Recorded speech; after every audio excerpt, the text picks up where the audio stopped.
Bom, nosso tema desse mês é o amor que venceu na cruz, né?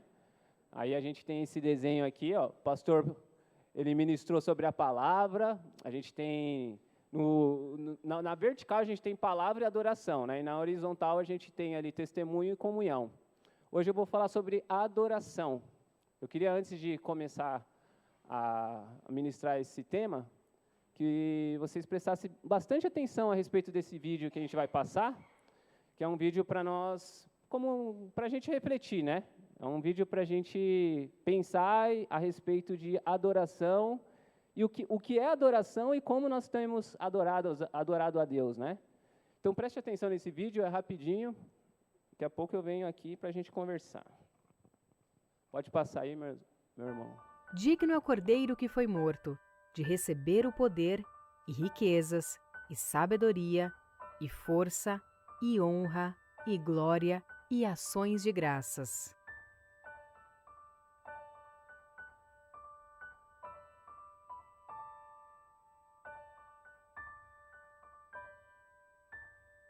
Por que você anda com um amigo? Por causa daquilo que ele pode fazer por você? Para você não se sentir isolado ou pelo que ele é? Por que você tanto quer se casar ou já se casou? Por causa das coisas que poderão conquistar juntos? Para não envelhecer sozinho ou sozinha? Ou para fazer o outro feliz? Por que você quer ou tem um filho? Porque todo mundo tem? Para você forçá-lo a realizar um sonho que na sua vida foi frustrado? Ou para ter uma extensão sua no mundo e dar continuidade à sua história? E por que você segue a Deus? Não conheço estatísticas, não fiz uma pesquisa, mas eu tenho muita certeza que os maiores motivos de haver pessoas nas igrejas são, primeiro, pela tradição familiar. Pais cristãos acabam fazendo filhos cristãos. Muitos dos que vemos nos bancos das igrejas e até mesmo em ministérios são aqueles nominais. Pessoas que frequentam cultos, participam dos eventos, trabalham na igreja, mas simplesmente por estarem acostumados a isso. Repetem ações que aprenderam e levam a vida dentro da casa do Pai sem conhecê-lo verdadeiramente. A respeito desses, lemos em Isaías 29:13. Porque o Senhor disse: pois que este povo se aproxima de mim, e com a sua boca e com os seus lábios me honram, mas o seu coração se afasta para longe de mim, e o seu temor para comigo consiste só em mandamentos de homens em que foi instruído. Outros têm medo do inferno. Eu não temeria dizer que grande parte dos cristãos estão frequentando cultos, participando das atividades, até buscam a Deus e têm uma vida de devoção, porém, simplesmente por temerem ir um dia para o inferno. Afinal, lá é um lugar terrível. Logo, é melhor seguir Jesus aqui na Terra e fazer tudo certinho para não correr riscos, não é mesmo? Existem ainda os que buscam os benefícios que Deus pode oferecer. Outra grande parcela dos crentes, ou cristãos, são os interesseiros. São aqueles que foram para a igreja um dia, receberam algo ou ouviram promessas maravilhosas sobre a terra onde mana leite e mel e querem isso. Querem as bênçãos, as vitórias e as alegrias. Muitos desses se afastam do Senhor nos momentos de lutas, provações e tribulações. Minha inquietação e a minha autoindignação é: e se meus pais não fossem cristãos? Será que se eu ouvisse o Evangelho teria aceitado? Se ninguém fosse crente na minha família, será que eu continuaria frequentando os cultos? E se não existisse inferno ou diabo, será que eu continuaria me privando das coisas mundanas, profanas ou carnais que o mundo julga ser tão boas? E se Deus não pudesse interferir na minha vida e não me desse nada, ainda assim eu continuaria o amando? Creio que são perguntas fortes, mas você já teve a ousadia de fazê-las para si mesmo? Teria coragem de respondê-las? Deixe-me falar acerca da última parcela de cristãos, que acredito ser a menor. Pessoas que amam o Senhor pelo que Ele é, independente do que suas mãos possam dar. Esses são aqueles que buscam a sua face. Apesar do inferno, esses cristãos olham só para o céu, não pelo bem que Ele pode oferecer, mas por saber que ali vive o Senhor eternamente, pelo prazer e desejo de estar onde Ele está. Ainda que seus pais, amigos, familiares não sejam cristãos, eles continuam seguindo a Jesus, lutando para serem a extensão de Cristo aqui na Terra e conseguirem ganhar seus amados para que também possam um dia conhecer e desfrutar da presença maravilhosa do Senhor. Se eu te adorar por medo do inferno, queima-me no inferno. Se eu te adorar pelo paraíso, exclua-me do paraíso. Mas se eu te adorar pelo que tu és, não esconda de mim a tua face. Afinal, por que você adora a Deus? Pense nisso. Glória a Deus. Para a gente refletir, né? Por que nós adoramos a Deus? Adoração, ela não é o reflexo do que temos, mas do que somos, né? Palavras do pastor Moisés. E é uma verdade, irmãos. Hoje em dia, vocês já perceberam? Se a gente fala assim, ó, vamos adorar a Deus, aí o irmão já pega o violão, né? A gente associa muito a adoração ao louvor, né? E é uma bênção o louvor. Louvor, a Bíblia diz, tudo que tiver fôlego, louve ao Senhor. É uma bênção. Mas a adoração não pode ser resumida a louvor, né? Adoração, quando a gente fala assim, vamos adorar a Deus, né? As pessoas já pensam em realmente ou começar a pular, ou começar a chorar, ou começar, né? Então, todos esses moveres que a gente ouve hoje são bênçãos, né? Só que acaba resumindo muito o que é adoração, né? E a forma com que nós estamos adorando a Deus, né? E esse vídeo ele fala o porquê nós adoramos a Deus, né? Imagine aí se Deus não pudesse dar nada para a gente. Nós ainda estaríamos aqui para louvá-lo, porque o irmão cantou, né? Que Deus realmente nos ama, né? Que Deus ele nos ama independente de qualquer coisa. Isso é uma verdade, né? Agora a pergunta é o como nós amamos a Ele, né? Nós amamos a Ele a maneira com que nós enxergamos a Ele. A forma com que você aprende e enxerga a Deus é a forma com que você ama. E muitas vezes essa maneira está um pouquinho distorcida. Então eu quero falar um pouquinho a respeito de adoração hoje e alinhar um pouquinho ampliar, né, esse conceito a respeito de adoração. Eu falei a respeito desse tema no culto dos jovens. E aí, glória a Deus que o pastor não chegou no tema adoração, porque aí o próximo a pregar seria eu e a adoração caiu comigo. Porque eu queria falar sobre esse tema de novo. E a irmã falou assim no culto dos jovens, Ailton, você tinha que pregar isso no domingo. Aí, ó, tá vendo? Estamos aqui, Deus preparou. Glória a Deus. Então vamos... Eu quero começar, irmãos, a falar desse tema em Mateus 4:8, porque Jesus ele dá deixa para a gente dar uma resumida a respeito do que é adoração. Bom, Mateus 4:8. Aqui, o que está ocorrendo, né? Nós sabemos, esse capítulo é bem conhecido. Jesus ele jejua 40 noites, né? 40 dias e 40 noites ele jejua. E vocês sabem que o Espírito Santo levou ele ao deserto para ser tentado pelo diabo. Então foi o Espírito Santo, não foi o diabo que levou, foi o Espírito Santo que levou ele mesmo para o deserto. E ele estava lá, já tinha jejuado 40 dias. Olha, irmãos, olha que lição que Jesus nos dá, né? Jejuado 40 dias. Gente, jejum justamente é para... Geralmente a gente ouve falar que jejum é para tirar alguma coisa de Deus, né? Mas tanto o jejum como a oração, ela faz com que os nossos corações fiquem sensíveis à vontade de Deus. A nossa natureza seja subjugada à vontade de Deus. Então, o propósito do jejum e a oração, a gente consegue também ver aqui, ó, em Mateus 4. Jesus sofre todas as tentações. Como ele responde? Vamos ver no versículo 8, fala assim, ó. Novamente o transportou, o diabo, a um monte muito alto e mostrou-lhe todos os reinos do mundo e a glória deles. E disse-lhe, tudo isso te darei se prostrares e me adorares. Então Jesus disse-lhe, vai-te, Satanás, porque está escrito, ao Senhor teu Deus adorarás e só a ele servirás. E então o diabo o deixou, eis que chegaram os anjos e o serviram. Olha que interessante, né? O diabo leva Jesus para um alto monte, mostra todos os reinos, né? e fala assim, ó, tudo isso te darei se prostrares e me adorares. E Jesus fala, está escrito, vai-te Satanás, está escrito, que só o Senhor Deus adorarás e só a Ele servirás, prestará culto, né? Aqui tem duas âncoras da adoração, prostrar-se corporalmente, vontade, mente e servir. Então está falando de duas coisas aqui, está falando de serviço, né, que é o prestar culto, e tem o prostrar-se. Então, Jesus ele deixa esse ensinamento, o que é adoração, essas duas coisas, gente. A adoração não é só serviço, mas a adoração não é só se prostrar. A adoração, todo mundo que se prostra na adoração, ela serve, ela vai para o serviço.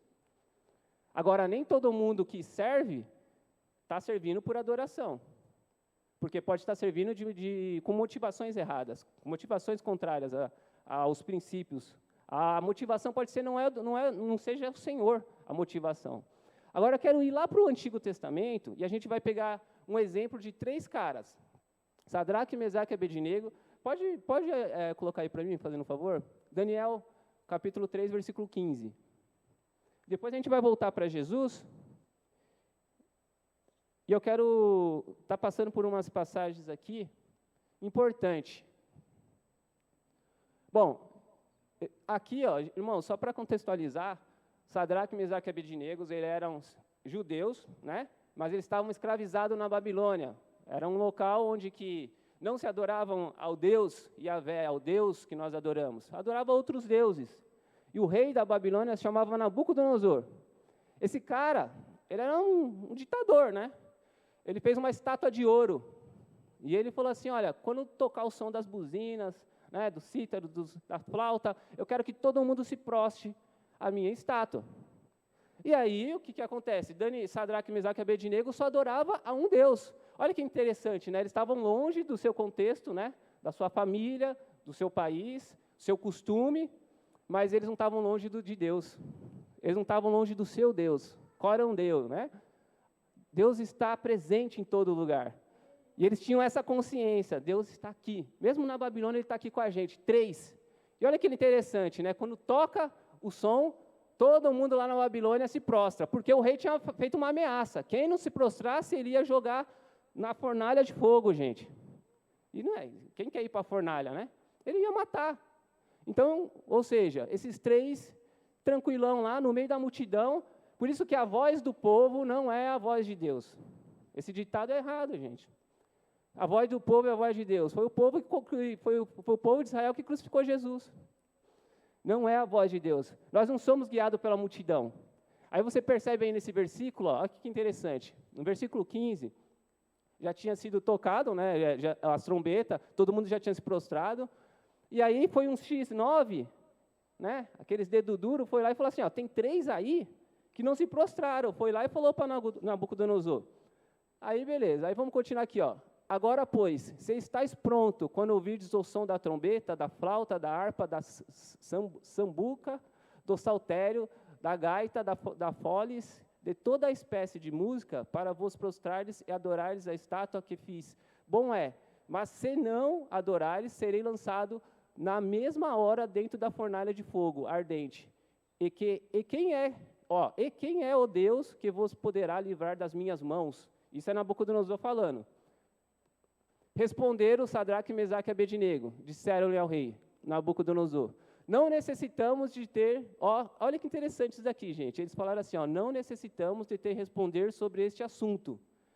Continua, eis que o nosso Deus, a quem nós servimos, e que nos pode livrar, ele nos livrará da fornalha de fogo ardente e da tua mão, ó rei.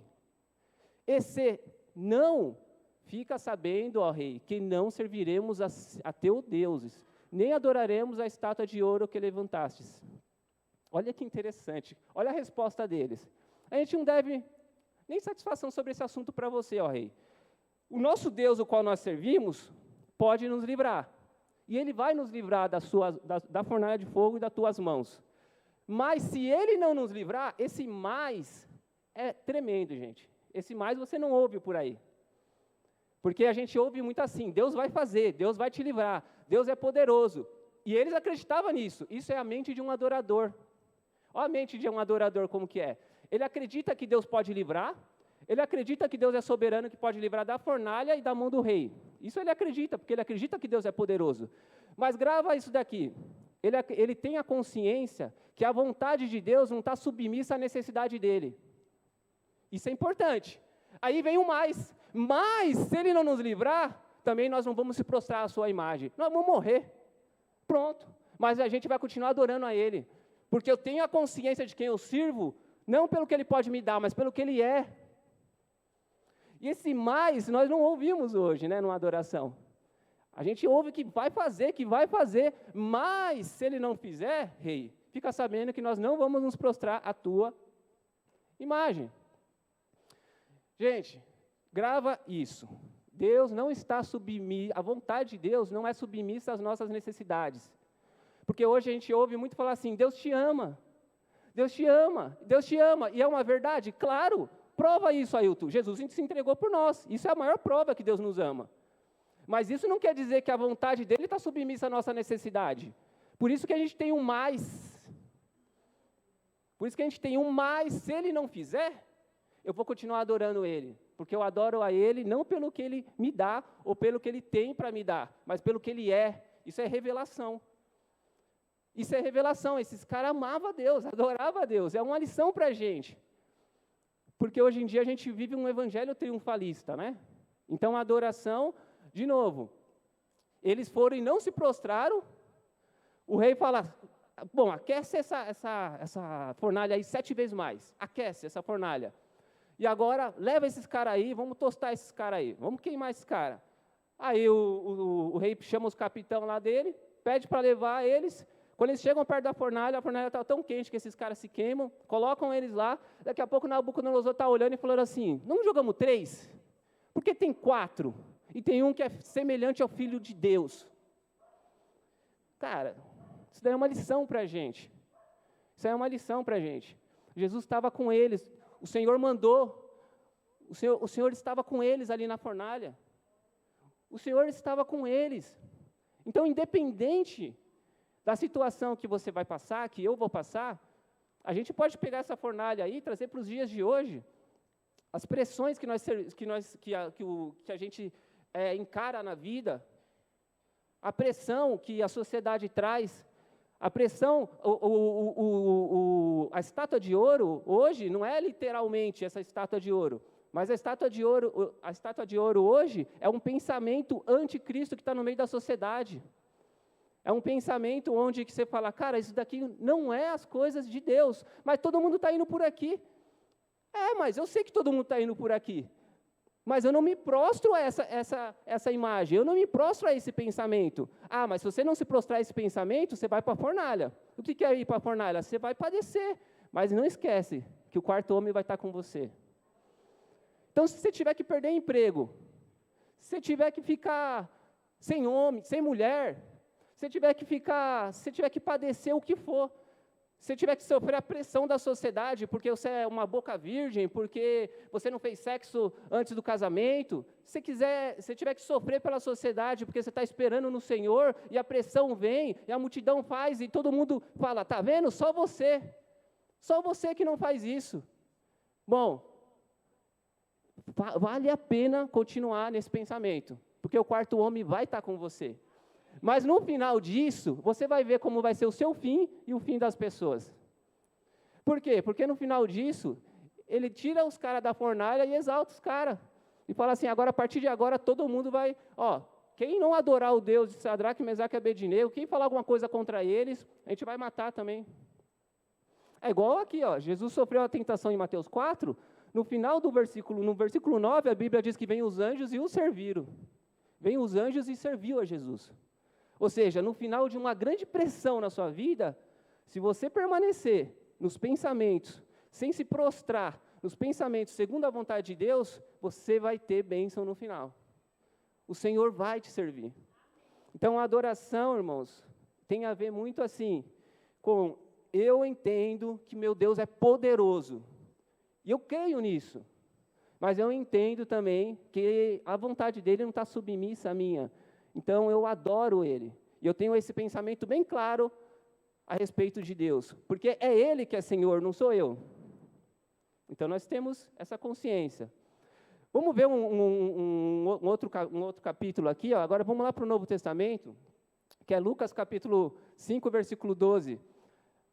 A Bíblia fala de um leproso, irmãos, que chegou até a Jesus, e é parecido com essa fala de Sadraque, Mesaque e Abednego. Por isso que eu achei interessante ligar um com o outro. Olha o que diz aqui, ó. Aconteceu que, quando estava numa daquelas cidades, eis que um homem cheio de lepra, vendo a Jesus, prostrou-se sobre o rosto e rogou-lhe, dizendo: Senhor, se quiseres, pode me tornar limpo? E ele, estendendo a mão, tocou-lhe, dizendo: Quero ser limpo. E logo a lepra desapareceu dele. Olha que interessante. Gente, olha que interessante. A gente tem Lucas 5:12 e tem Mateus 8, falando da mesma passagem, a respeito desse leproso que ele chega e se prostra diante de Jesus.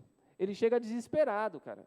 Ele sabe que Jesus é o Senhor da cura, é o Senhor que pode todas as coisas.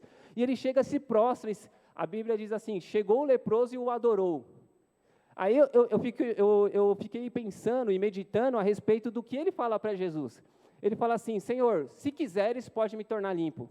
Bom, primeiro, se ele se prostra, ele sabe que Jesus pode fazer. Só que agora tem de novo mais. Ou seja, se quiseres, pode me tornar limpo. O que ele está querendo dizer? A sua vontade não está submissa à minha necessidade. Porque se o Senhor quiser, pode me tornar limpo. Aí Jesus fala: eu quero, seja limpo. Hoje em dia a gente vê as pessoas adorando a Deus, né, numa oração, colocando Deus na parede. Deus vai fazer, Ele vai ter que fazer. Ele é poderoso, porque aí começa a usar os textos, né? Usa Isaías 53, porque Deus levou sobre si todas as nossas dores, todas as nossas enfermidades, o castigo que nos trouxe a paz, estava sobre Ele, sobre as suas pisaduras, fomos sarados, e aí fica falando, como se tivesse controle remoto. E o pior disso é que você coloca na cabeça das pessoas que, se não aconteceu, é culpa delas. Ou se não aconteceu, é porque a gente precisa recitar mais o versículo. Ou se não aconteceu, é que a gente precisa fazer campanha. Gente, tira isso da sua cabeça. Deus é poderoso. Deus, Ele não necessita de adoração, tá? Ele não necessita de adoração. Às vezes a gente vê os músicos falando, e é bênção falar isso. Mas, desde que nós tenhamos o entendimento correto. A gente fala assim, né? A gente vê bastante músico falando assim: adore a Deus, feche seus olhos e adora a Deus. Adora, Deus quer a sua adoração agora neste momento. Dá uma impressão, é uma fala assim, correta. Só que se for entendida que Deus necessita de algo, já está incorreto.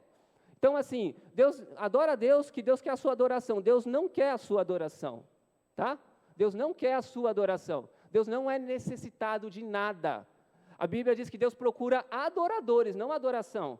Então, Deus procura aqueles que realmente tiveram revelação a respeito de quem é Cristo e adora a Ele pelo que Ele é. Então, não precisa nem pedir, o cara já chega adorando, porque o cara sabe quem é Deus. Deus é soberano, Deus é poderoso, irmãos. A gente diminui muito o conceito a respeito de Deus, e aí coloca o ser humano. Por isso que o nosso tema é Cristo no centro. Aí a gente vai ver embaixo palavra, adoração, testemunho e comunhão, mas Cristo no centro. Porque quando você tira Cristo do centro, eu posso falar de adoração aqui, não tem adoração. Cristo não está no centro, não tem adoração. Então é isso, Deus não precisa da nossa adoração, mas Ele procura adoradores, aquele que Ele chamou, Ele procura se relacionar com esse adorador. E essa pessoa vai adorando porque Ele contempla aquele que Ele vê, aquele que Ele visualiza. Outra coisa que a gente precisa entender é que não existe adoração sem oração.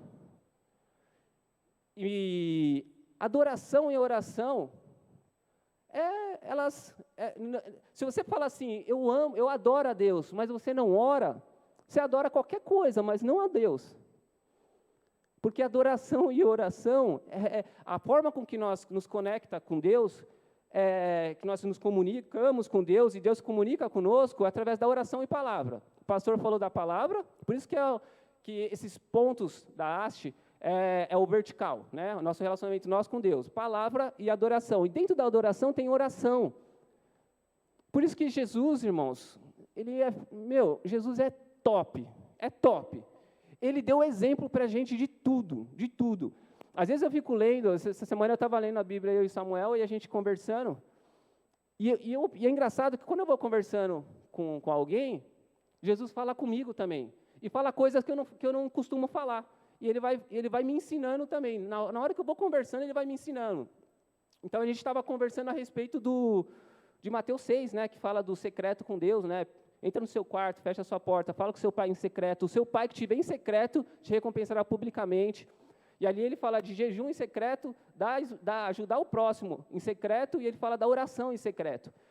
Gente, quando Jesus fala em Mateus 6, ele fala assim para a gente, quando a gente for orar, não é se você orar, né? Ele fala, quando orastes, porque ele entende já Jesus, na mente de Jesus quem me ama, ora, quem me ama, fala comigo. O problema é que, de novo, né? A nossa natureza, a Bíblia diz em Romanos, que nossa natureza não está sujeita à lei de Deus. Por isso que você não sente vontade de orar. Porque a sua natureza não quer, mas você tem um espírito que já foi aceso pelo Espírito Santo. Ele quer.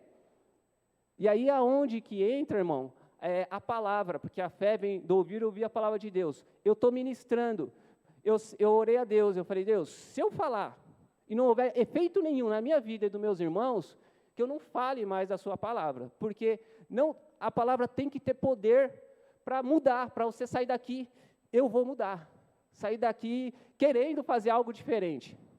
A palavra tem que mexer com a gente. Então, a gente estava conversando essa semana, e eu falei para o Samuel, presta atenção, você não pode viver das experiências do pai. Você não pode viver das minhas experiências. Eu conto muitas coisas para ele, só que você não pode viver. Você precisa viver as suas experiências. Filho, você não vai viver as suas experiências se você não ficar a sós com Deus. E eu sei que às vezes, né, você tem tantas coisas para fazer, Netflix, futebol, isso, aquilo, e a gente gosta disso, eu também faço, tal, mas a gente precisa entender que nós precisamos ter um tempo de nossas vidas, como escovar os dentes, fazer parte da nossa vida o nosso momento com Deus. É igual com escovar os dentes, se você sai de casa sem escovar os dentes, você sai com mau hálito. Se você não reserva um tempo do seu dia para orar, você vai ver que a sua natureza fica aflorada no dia, você vai perceber que a coisa cheira ruim, que as pessoas percebem e falam assim, esse cara não está dando testemunho não. Lógico que não dá testemunho, porque a oração sensibiliza nós à vontade de Deus. Ailton, então, coloca no versículo 15. Olha quem que está orando aqui, ó. Eles têm, a sua fama, a fama de Jesus. Jesus tinha acabado de curar o leproso. Jesus curava todo mundo, irmãos. Jesus era top, era um cara cheio de misericórdia. A sua fama, porém, se propagava ainda mais. E ajuntava-se muita gente para ouvir e para ser por ele curado das suas enfermidades. Ele, porém, retirava-se para os desertos e ali orava. A gente está falando de Jesus, né? Não está falando de comedor de arroz e feijão, não. Que ele era também comedor de arroz e feijão, né? Que eu vejo os pastores falando. Jesus era comedor de arroz e feijão, batata frita, não tinha na época, mas se ele tivesse, acho que ele comia. Gente, Jesus saía do meio da multidão, a fama crescia, lógico, todo mundo seguia ele, começava a falar, cara, isso é com todo mundo, às vezes o irmão tem dom de cura, se ele ora e a pessoa levanta da cadeira de roda, no outro dia tem fila na porta dele, da casa dele. Aí sabe o que ele tem que falar? Fecha essa porta aí. O que você vai fazer? Eu vou orar, eu tenho meu tempo com Deus. O seu tempo com Deus não pode ser substituído nem para a missão. Nem para a missão, irmãos. Quanto menos para Netflix, né, outras coisas que eu nem vou falar. Nem para a missão pode ser substituído o seu secreto com Deus. Talvez as nossas carnalidades, a nossa natureza, a nossa falta de testemunho tem sido pela nossa falta de oração. E eu percebo isso em mim mesmo. Se eu oro pouco, minha natureza fala muito. Se eu oro mais, parece que minha natureza fica mais calminha e o Espírito Santo consegue liderar a minha vida de uma maneira de subjugar a minha vontade. Então, Jesus saía e orava. Jesus orava também nos momentos mais decisivo da vida dele. Imagina, ele vai escolher 12 comedor de arroz e feijão, tudo torto, né? Torto como nós, pecador, um cobrador de imposto, outro cheio de impulsos, que era Pedrão, pescador. Aí ele tem que fazer uma escolha, ele tem que escolher. Foi o mandamento do pai escolher os 12, né? Para seguir ele, para ele ensinar. Aí ele vai lá em Mateus 6,12, coloca aí. Antes da escolha, o que ele vai fazer? Desculpa, Lucas 6,12. Lucas 6,12. Vocês já estavam em Lucas, eu falei em Mateus. E aconteceu que naqueles dias saiu ao monte a orar, e passou a noite em oração a Deus. Em seguida ele começa a escolher os 12. Ele passou a noite, a gente não fica nem 1 hora orando, Jesus passou a noite toda para tomar uma decisão da vida dele e escolher os 12. E oração, irmãos, eu falo para você, realmente, você ora, você sente mais vontade de orar quando você contempla, quando você pensa, quando você medita. Por isso que toda vez que a palavra for ministrada, pensa a respeito do que está sendo falado a respeito de Jesus. E aí você vai ir de encontro àquele que você conhece. Porque às vezes a gente chega na oração, a gente não sabe nem o que falar, né? E aí, como a gente não sabe o que falar, e é o que eu estava conversando também com meu filho, é o quê? Porque quando ele fala do secreto com Deus, né? Jesus fala para entrar no seu quarto, fecha a sua porta, fala com Deus em secreto, ele vai ensinar depois o Pai Nosso. Por quê? Ele vai ensinar o Pai Nosso para você ficar fazendo repetição? Não. Ele vai ensinar um modelo, um pensamento, uma maneira de você se comunicar a Deus, a maneira correta de você se comunicar a Deus, a maneira correta com qual você tem que pensar sobre Deus para você falar com Deus. Senão você vai falar com Deus como se fosse seu amiguinho, como se fosse seu filho, como se fosse um empregado. Aí Jesus logo fala, Pai nosso que estás no céu, Deus é seu Pai, você vai falar com o seu Pai. Aí ele fala, santificado seja Deus, Deus é santo. Aí depois ele fala, venha o teu reino, Deus é rei e você tem que pedir o reino dele. E aonde está o reino de Deus? Ele continua, seja feita a tua vontade. Aonde está a vontade de Deus, está o reino de Deus. Então, na oração, o que nós devemos fazer? Além das nossas petições, porque é agradável a Deus, que nós temos uma necessidade, colocamos diante dele. Paulo fala para a gente nossas petições estão em tudo diante de Deus, corações e súplicas. Tem que fazer mesmo. Só que não é só isso. O momento de oração é um momento de refletir a respeito do reino de Deus, da vontade de Deus. Por isso que o momento de oração é um momento onde Deus mostra quem você é. Onde você consegue contemplar quem Ele é, e você contempla e você olha quem você é. É como se fosse um espelho mostrando para você na hora da oração. Por isso que na oração há arrependimento, na oração há reflexão, na oração há pensamentos contrários. Às vezes você está com ódio de uma pessoa que acabou de falar mal de você. E aí você ficou com ódio o dia inteiro, só que chegou um momento secreto com Deus.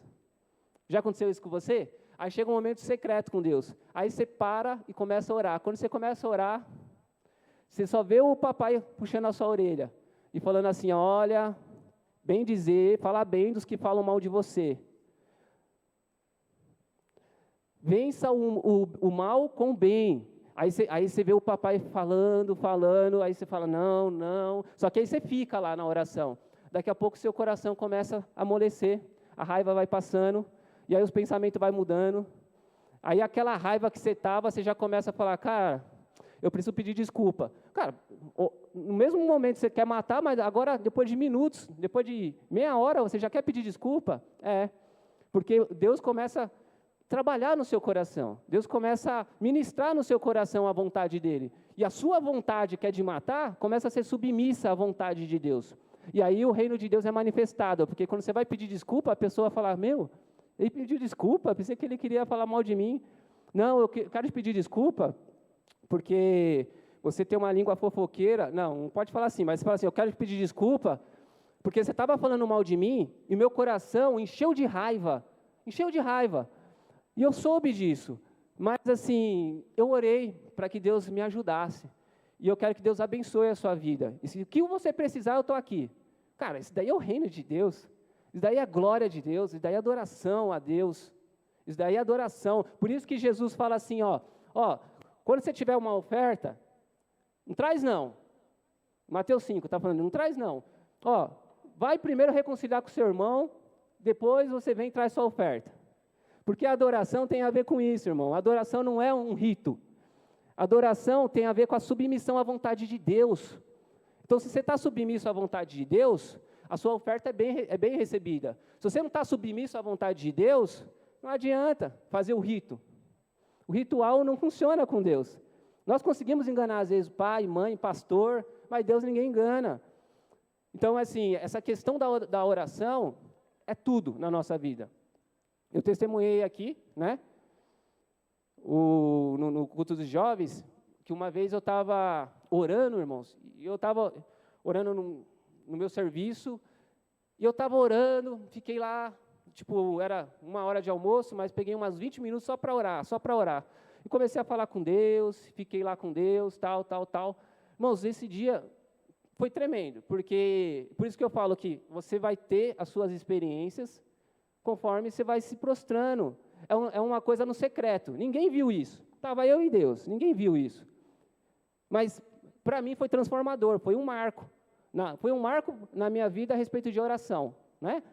Eu estava orando, tal, e eu comecei comecei a chorar, comecei a sentir a presença de Deus, aquela coisa gostosa, né? No começo não foi assim, não. No começo dava vontade de levantar e pensar em assistir Renata Fã, Neto.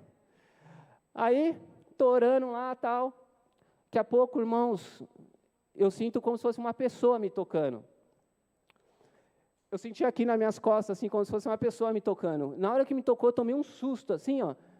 E eu tomei um susto, né? Me arrepiei inteiro, tomei um susto, olhei para trás, aí parei de orar. Porque gente, mas depois eu comecei a pensar, cara, Deus, ele deu um carinho ali em mim, cara. Ele chegou ali, ele fez algo em mim. Ele vai fazer isso com você? Não, eu não estou falando isso daqui não é doutrina, não. Isso daqui é uma experiência. Experiência a gente não trata como doutrina. Por isso, gente, toma cuidado até para falar de testemunho, tá? Eu vi um testemunho de um jogador aí, que até legal é o testemunho dele, e ele é crente mesmo. Mas a gente tem que tomar um pouco de cuidado, e não é maldade do irmão, não. É mais a questão para a gente, porque quem está ouvindo pode entender diferente. Então o irmão falou assim, eu voltei para os caminhos de Deus, e eu sofri uma lesão, que ele joga bola, sofri uma lesão, e eu vi que, no dia que eu sofri lesão, Deus falou comigo, está vendo por que você sofreu essa lesão? Por quê? Porque você se afastou dos meus caminhos, e o diabo é safado. Aí ele continuou o testemunho, tudo, aí eu ouvi, né, todo mundo glorificou a Deus, a igreja, tal. Irmãos, tem que tomar cuidado. Por exemplo, eu não duvido que Deus falou com isso, Deus falou com ele, né? Mas é algo particular. Porque se a gente pegar isso daí e ficar falando, tá vendo? Você está afastado de Deus. Por isso que está acontecendo isso com o seu filho. Por isso que está acontecendo isso com o seu emprego. Por isso que está acontecendo isso. É um entendimento muito errado a respeito de Deus. Dá a impressão que Deus é um Deus que está pronto para te dar chibatada, está pronto para te castigar. Que o diabo tem mais força que Deus, né? Porque se você se afastar um pouco, o diabo entra na frente de Deus e fala, fica aí, Jeová, vai lá pegar você e toma. Não, as Escrituras não ensinam isso, irmão. As Escrituras não ensinam isso. Deus, ele não é porque você deixou de vir para a igreja que Deus vai te castigar. A sua doença, nossa, meu Deus do céu, isso daí me irrita. Isso daí é quase uma feitiçaria. Mas o pensamento do irmão, eu entendi, tudo bem, ponto. Mas ser ensinado isso, não. Deus, ele ama você. Ele ama você. Jesus, ele não veio condenar ninguém, a Bíblia diz. Porque ele falou assim, eu não vim condenar, eu vim salvar. Porque todo mundo já está condenado. Então, a questão de Deus não é essa. De ficar querendo te bater, de isso. Deus vai te pegar na curva se você sair da igreja. Deus vai te pegar ali se você para com essas ameaças boba. Não tem nada a ver com adoração, com Deus, com raciocínio a respeito do Criador. Se Deus quisesse te pegar na curva, ele não precisava esperar você se afastar, não. Ele te pegava agora. Entendeu? Então, vamos lá. O que acontece, irmãos? Então, se prostrar, a Bíblia diz que realmente tem a ver com a mente e tem a ver com a adoração. Vamos pensar a respeito disso essa semana. Quanto nós estamos orando? porque oração tem tudo a ver com adoração. E não espera a vontade de orar não, gente, tá? A oração, ela tem que partir de um entendimento. Que bom se vocês tiverem vontade, mas se vocês não tiverem vontade, fica de joelho e fala com Deus. Fala com Deus. Fala com Deus. A primeira coisa que você tem que falar com Deus: Deus, eu não estou com vontade. Todo dia eu falo com Deus uma coisa: Deus, em oração. Deus, gente, de verdade, o diabo nunca entrou na minha oração. O diabo nunca entrou na minha oração. Para mim ficar aqui, Deus, o diabo está atrás de mim. Você viu que eu estou, financeiramente, estou atribulado, que o diabo está atuando aqui, que o diabo está atuando ali. A nossa vida está na mão de Deus, não na mão do diabo. Quem tem que falar com o do diabo é os capeta dele, não é a gente. Você está na mão de Deus, está em lugar seguro. Agora, tem lutas na vida, só que, de novo, o quarto homem sempre vai estar com você. Então, eu sempre falo para Deus assim: o meu maior inimigo, né? Eu sei que o diabo é um inimigo nosso, mas eu falo assim: Deus, por favor, Deus, livra-me de mim mesmo. Me ajuda, Deus, a não seguir as minhas próprias vontades. Livra-me do meu ego, livra-me do meu eu, livra-me de mim mesmo, Senhor. O meu maior inimigo que eu entendo, que eu visualizo, sou eu mesmo. Todos os dias eu falo isso com Deus. Deus, me ajuda. Por quê? Porque quando eu vou orar, eu percebo que a vontade de Deus, gente, ela precisa encarnar na minha vida, no meu dia a dia, na minha prática de vida. E aí eu vou chorar na oração.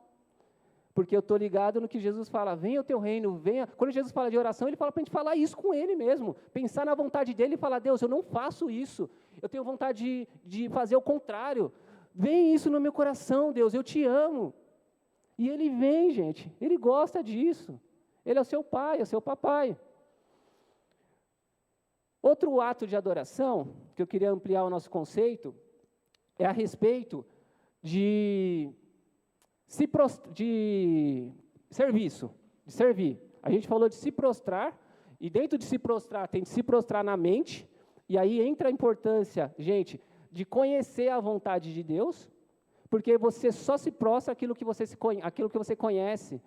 Não tem como, gente, não tem como a gente começar a falar assim que está namorando com alguém, e a gente acaba a gente está noivo dessa pessoa, e a gente não sabe nada dela. Não sabe nada dela, a gente não sabe onde que ela mora, a gente não sabe quem são os pais, quem é a família, qual que é a fé dela. Não, quando a gente está noivo, a gente já conhece bastante essa pessoa, porque a gente liga dia e noite, fala dia e noite. Por quê? Porque isso daí manifesta amor, certo? Amor é isso, você quer ali conhecer, você quer estar perto. Gente, nós precisamos conhecer o Senhor. E só tem uma maneira de conhecer o Senhor, é através da palavra. Nós precisamos se debruçar na palavra. E nós precisamos nos debruçar na oração. Vocês vão ter as próprias experiências com Deus. E talvez vocês vão chegar aqui, deixa eu falar uma coisa, pode falar. Eu queria dar um testemunho. Vocês vão ver as experiências que vocês vão ter com o seu próprio Deus. Isso é fantástico. Agora eu quero falar a respeito do servir, né? No Antigo Testamento, gente, tem uma palavra traduzida como adoração, que chama, no hebraico, é avodá, que significa trabalho, servir e serviço. Os judeus, eles não têm na mente deles, não tem esse negócio assim, eu estou indo para a igreja porque eu estou indo adorar a Deus. Aí você vai para a sua casa, você vai viver a sua vida secular. E aí você vai para o seu trabalho, você vai viver a sua vida secular. Para os judeus não tem esse dualismo, esses dois pensamentos. Para os judeus, adoração é uma coisa só. Inclusive, o avodá vem de serviço. Então, a gente aprende que a adoração, ela não tem a raiz em si mesma, ela tem a fonte em Deus, por isso que a gente ora, por isso que a gente se aproxima dele.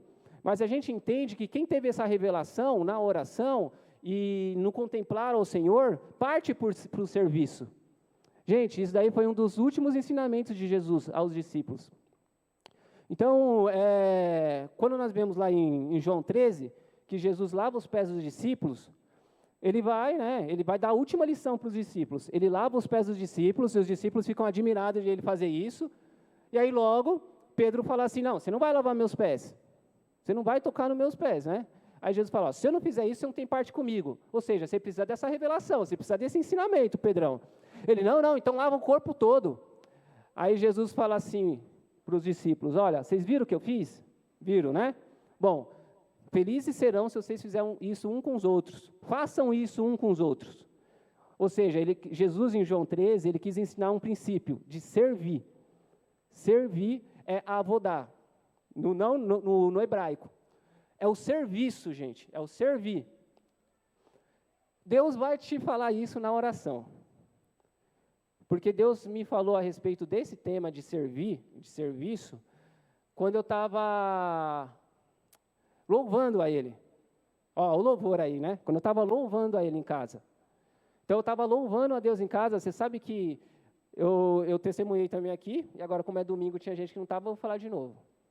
E aí, quem estava é didático, que é bom que ouve de novo e aprende de novo. Você sabe que eu estava quando eu me casei, eu me casei com um pensamento que era a minha casa, a minha mulher, meus filhos, seria igual a minha mãe e meus irmãos. Então, eu sempre tive, eu sou o mais novo dos irmãos, né? Então, eu sempre tive minha mãe, meu pai e meus irmãos me servindo em casa. Sempre foi assim. E aí, o que ocorre? Além disso, a minha mãe era bem de vida. Então, a minha mãe tinha uma cozinheira e tinha uma mulher que limpava a casa. Toda mulher quer isso, né? Os filhos também querem isso. Aí, eu cheguei e acostumei, irmãos. Eu falava assim, mãe, eu quero um bolo de cenoura. Aí, ela chamava a Sônia, que era a cozinheira, e falava, Sônia, amanhã você faz bolo de cenoura. E eu falava assim, mãe, eu quero aquelas baguetes recheadas de queijo e presunto. Aí ela ia lá e fazia, tal, e aí tinha a Fátima que limpava a casa. Eu chegava no bolo de cenoura, pegava na geladeira assim, ó, sem prato, sem nada, saía comendo, e a Fátima gritando, e eu ficava, ai, mulher chata, eita, e ela gritando, você está derrubando, Nenê, está derrubando. Enfim, eu cresci desse jeito, gente. Aí, quando eu casei, eu pensava que a Valquíria era a Fátima e a Júlia a Sônia. E aí eu vi que não era. Uma não era cozinheira, a outra não era empregada. Só que eu ainda, quando eu casei e me converti, eu ainda achava isso, né? Então, saí de um belo culto muito maravilhoso. Então, você sai voando do culto, né? Você sente a presença de Deus, você sai. Cheguei em casa louvando, irmão. Quando eu cheguei em casa louvando, eu estou lá louvando a Deus e glorificando, e aí a Valquíria lá, ó, lavando louça, o chão tudo sujo, e eu lá, louvando a Deus, só no sofá. Então, para mim, eu estava adorando. Para mim, a Valquíria era Marta, eu era Maria, estava nos pés do Senhor, e a Valquíria era Marta, que estava fazendo serviços, afazeres, está perdendo tempo, está perdendo a melhor parte. Deus falou assim comigo, me adora varrendo a casa, me adora ajudando sua mulher. Aí eu falei, caramba, que é isso daqui que está vindo na minha mente? Eu não estava nem pensando nisso. Eu falei, não é o diabo não manda eu varrer a casa. Meu pensamento, longe disso de ser meu pensamento, longe disso. Aí eu pensei, a terceira opção, só pode ser Deus. Eita, glória! Aí, depois desse dia, irmãos, eu coloco o fone, aí eu vou escutando a pregação e o louvor, mas aqui, ó, adorar a Deus. Ontem eu estava lá, passando pano na casa. Vender o seu altar. Aí eu comecei a aprender, eu falei, cara, então adorar a Deus é serviço, é trabalho. É eu não enxergar a minha mulher como um instrumento de exploração para mim. Olha, eu não sabia disso, né? Eu pensava que adorar a Deus era lá na igreja escutando louvor. E aí Deus falou para mim isso. Só que isso já estava nas Escrituras, olha que interessante, né? Mas a gente não visualiza às vezes, né? Às vezes Deus dá um estralo, e é normal isso, gente. Só que Jesus falou isso. Jesus era o servo dos servos. A Bíblia diz que ele não usurpou ser igual a Deus. Ele era o servo dos servos, irmãos. Quando Jesus chega lá em João 21, 17, Jesus chega para Pedro e fala assim, tu me amas, Pedro? Aí Pedro fala, eu te amo, Senhor. Ou seja, eu sou adorador, você sabe que eu te amo, né? Eu te amo. Aí Jesus fala, então apacenta minhas ovelhas. Faz o que eu estou falando, serve. Serve, Pedro, cuida das pessoas. Manifesta seu amor, Pedro. Então Jesus ele liga essa questão da adoração, do amor a Ele, ao servir uns aos outros. A servir o seu filho, a servir sua mulher, a servir seu vizinho, a servir o seu patrão. Por isso que a Bíblia diz assim, gente, a Bíblia é muito prática. A Bíblia diz para a gente servir os nossos patrões, né, de serviço, como se estivesse servindo ao Senhor. Para a gente tratar a mulher, amar a mulher como Cristo ama a igreja. Para a mulher servir, amar o marido, né, se sujeitar ao marido, como a igreja se sujeita a Cristo. Você percebe que todas as motivações é Cristo no centro. A Bíblia é prática. Ela é prática, a gente que espiritualiza muito, ela é prática. Então, conforme a gente vai se aproximando de Deus, a gente vai começando a entender assim, cara, eu preciso mudar, porque eu não sou. Uma coisa que vocês são e eu sou, é egocêntrico. A gente quer servir a nós mesmos. E mesmo às vezes que nós servimos alguém, no fundo, tem uma intenção egocêntrica. Então, a gente precisa do Senhor, para a motivação sair dele. Porque se você servir ao Senhor somente com as suas forças, por isso que a vida de adoração é uma vida de ciclo. Nós adoramos em oração, em palavra e ficamos no secreto com Deus. Aí a gente sai para servir. Depois a gente adora de novo em palavras e oração e a gente sai para servir. Depois a gente adora de novo em palavra e oração e depois a gente sai em jejum e a gente sai para servir. É uma vida de ciclo, não acaba nunca. Por isso que a mulher samaritana, quando Jesus deu encontro com ela em João 4, ela tem um encontro, ela fala, só pode ser esse Messias, que falou sobre minha vida, falou que eu tinha 5 maridos, né? E o que eu tenho agora não é meu. Aí, o que acontece? Ela tem essa revelação, esse só pode ser o Cristo. Aí ela desce para a cidade e anuncia. Quem tem revelação sai e anuncia. João 5,17, a Bíblia diz, Jesus fala assim, ó, Jesus fala assim, o meu pai trabalha até agora, eu trabalho também. Jesus saía e servia as pessoas, né? Então, presta atenção nisso, irmãos. Avodar. Quer adorar a Deus? É avodar. No hebraico é avodar. Vai varrer a casa, vai servir o seu vizinho. Você está adorando a Deus. Pensa, fica um tempo com Deus e depois vai para o serviço. Faça aquilo que você não quer. Faça aquilo que você não quer. A vontade de Deus não está submissa nem às nossas vontades, nem às nossas necessidades. Então, nós nos alinhamos à vontade dEle, não Ele à nossa. E o alinhamento nosso com a vontade dEle, agora, é de servir a pessoa mesmo sem ela merecer. Às vezes a pessoa não merece, mas às vezes também você não pode servir também, porque senão você deixa ela mal acostumada. Mas, às vezes a pessoa não merece. E a questão não é de merecimento, a questão é de o que o Senhor mandou. É amor. E isso traz bênção para nossas vidas, traz bênção para a gente. Adoração é um momento gostoso de se viver. Por isso que a adoração é um momento da vida. Adoração é um momento gostoso de se viver, e é um momento da vida. Quando a gente entende que a adoração é um momento da vida, não só um momento aqui de comunidade ou de louvor, e é muito bom o louvor também, porque a adoração é expressada no louvor também, mas não se limita a isso. Nós precisamos nos prostrar e servir, e orar, e buscar a face dele. Você viu que vídeo que fala, irmãos? Que legal? Senhor, se eu tiver medo do inferno, olha, me manda para lá. Se eu te adoro por medo do inferno, me manda para lá. Se eu te adoro pelo paraíso, exclua de mim o paraíso. Mas se eu te adoro pelo que o Senhor é, não esconda de mim a tua face. Glória a Deus, né, irmãos? Glória a Deus. Glória a Deus, glórias a Jesus. Não esconda, Senhor, de nós a tua face, Senhor. Nós te amamos pelo que é, pelo que o Senhor é. E isso não faz nós termos pouca fé. Porque quando a gente fala assim, o mais, as pessoas falam, já não vai acontecer. Por quê? Porque você falou se. Quando você fala se, não vai acontecer. Você tem que ter uma fé reta. E a fé reta é assim, você fala, Deus obedece. Você pressiona a Deus. Você fala, Ele faz. Mas quando você fala o mais, se o Senhor não fizer, eu te adoro pelo que o Senhor é. Esse mais nós não ouvimos por aí. Porque esse mais tem que sair da boca de adoradores. E são poucos adoradores. São poucos adoradores. Nós precisamos alinhar esse pensamento. Vamos orar, irmãos. Eu queria que vocês... eu vou pedir tem um monte de pessoas aqui para a gente orar. Mas grava essa palavra no coração,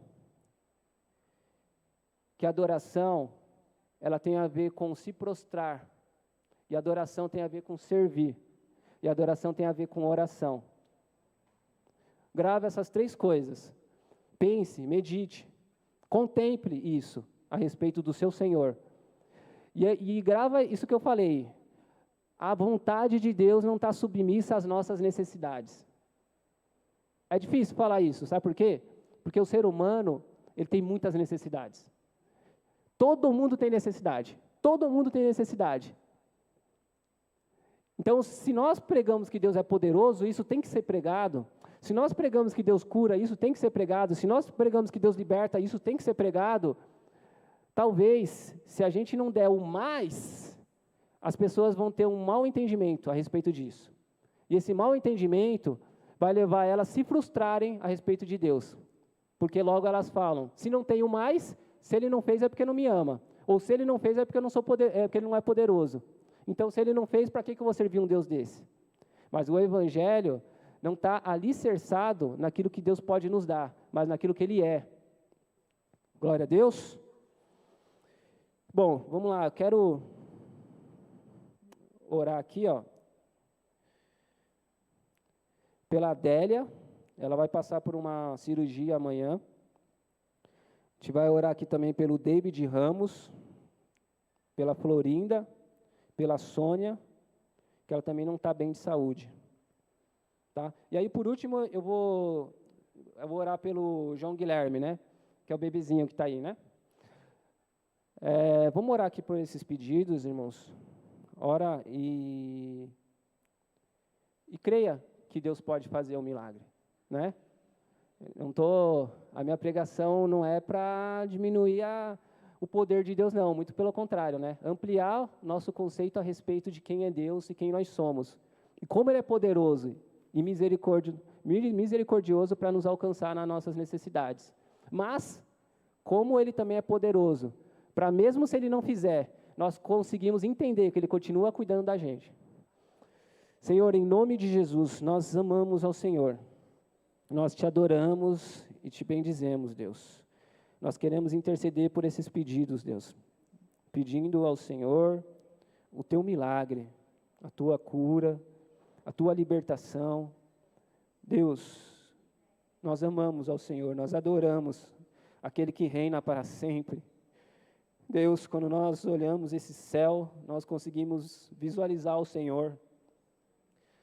Nós queremos, Deus, clamar por misericórdia por essas vidas, porque o Senhor é poderoso para mudar a história.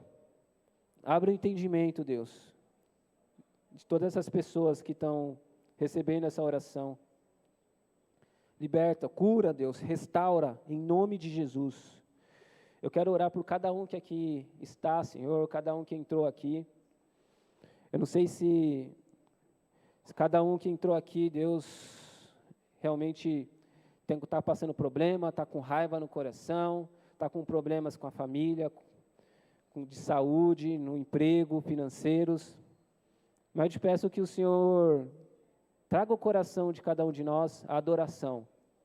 Adoração por quem Tu és. Porque nós sabemos, Deus, que depois de uma adoração genuína, a bênção ela chega em nossas vidas. Sabemos também que o Senhor cura nós, que o Senhor restaura, que o Senhor cuida de nós, independente, Senhor, das nossas necessidades, ser alcançadas ou não. Abra nosso entendimento, gere em nosso coração arrependimento, gere em nosso coração vida, gere em nosso coração adoração. Revele-te, Senhor, ao nosso espírito. Revele ao nosso espírito, Deus. Abra nossos olhos. Abençoa, Senhor, a cada um que aqui entrou. Em nome de Jesus. Amém.